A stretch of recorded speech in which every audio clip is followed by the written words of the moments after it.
Shalom sahabat mitra Rema. Hari ini kita akan sama-sama mendengarkan firman Tuhan yang terambil dalam Amsal 21 ayat yang ke-5b yang berkata demikian. Tetapi setiap orang yang tergesa-gesa hanya akan mengalami kekurangan. Demikianlah firman Tuhan, dan firman ini akan sama-sama saudara dan saya renungkan di hari ini, yang saya beri judul kekurangan.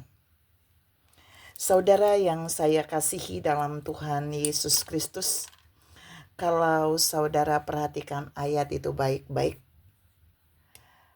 antara kekurangan dengan tergesa-gesa itu berkaitan erat. Jadi di situ dijelaskan bahwa orang yang tergesa-gesa dia pasti akan mengalami kekurangan. Dan kita mau lihat tentang kekurangan ini. Kata kekurangan kalau kita lihat dalam terjemahan asli, itu mengandung beberapa makna. Yaitu yang pertama, kebutuhan yang belum terpenuhi.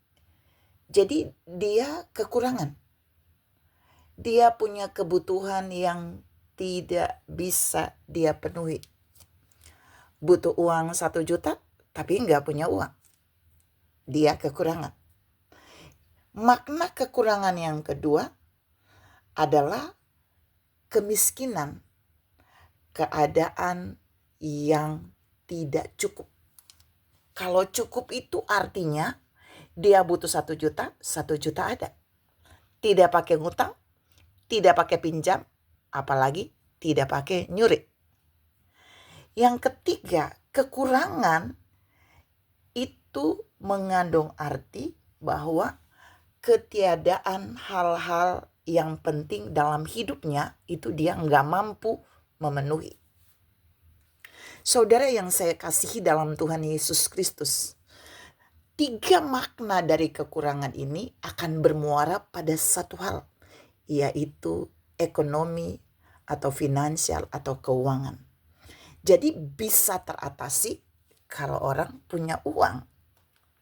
Tapi Tuhan mau bawa saudara dan saya hari ini menangkap tentang kekurangan yang diakibatkan dalam ayat itu berkata bahwa tetapi setiap orang yang tergesa-gesa hanya akan mengalami kekurangan. Jadi kekurangan yang tadi saya bahas itu bisa dialami oleh semua orang jika dia tergesa-gesa. Nah, saya mau share ini tentang tergesa-gesa.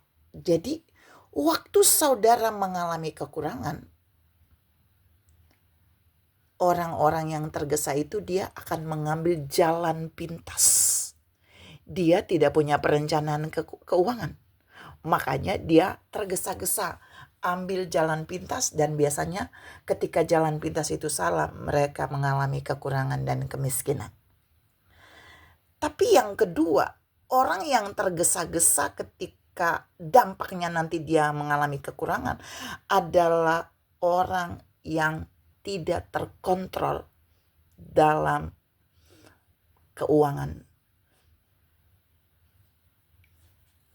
Saudara yang saya kasihi dalam Tuhan Yesus Kristus. Jadi orang yang tidak bisa mengontrol dirinya dalam keuangan, dia pasti akan mengalami kekurangan. Karena itu Tuhan mengajari saudara dan saya lewat firman hari ini, kita tidak boleh tergesa-gesa mengambil jalan pintas untuk mengatasi salah satu kekurangan keuangan yang kita alami. Yang kedua, kita harus menjadi orang yang bisa mengontrol diri, bahkan mengontrol keuangan kita, supaya kita tidak kekurangan. Tapi yang ketiga, saudara tahu, orang yang tergesa-gesa dan menyebabkan dia kekurangan, itu adalah orang yang tidak punya perencanaan keuangan. Makanya dia ngambil jalan pintas. Jadi kata tergesa-gesa di sini yang menyebabkan orang itu hidup dalam kekurangan itu adalah dia tidak punya perencanaan keuangan, Dia tidak punya kontrol diri tentang keuangan. Dan yang ketiga, dia selalu mengambil jalan pintas dalam mengatasi kekurangan untuk mendapatkan uang. Mari belajar dari firman hari ini. Kita jangan menjadi orang yang tergesa-gesa, tapi kita harus menjadi orang yang punya perencanaan yang matang tentang keuangan. Kita harus menjadi orang yang bisa mengontrol diri dalam keuangan, tapi kita juga harus menjadi orang yang benar-benar tidak terburu-buru untuk mengambil keputusan soal keuangan, tapi harus memiliki perencanaan yang matang. Tuhan memberkati saudara berlimpah. Salam tidak tergesa-gesa dalam mengambil keputusan keuangan supaya kita tidak mengalami kekurangan di dalam hidup ini. Amin.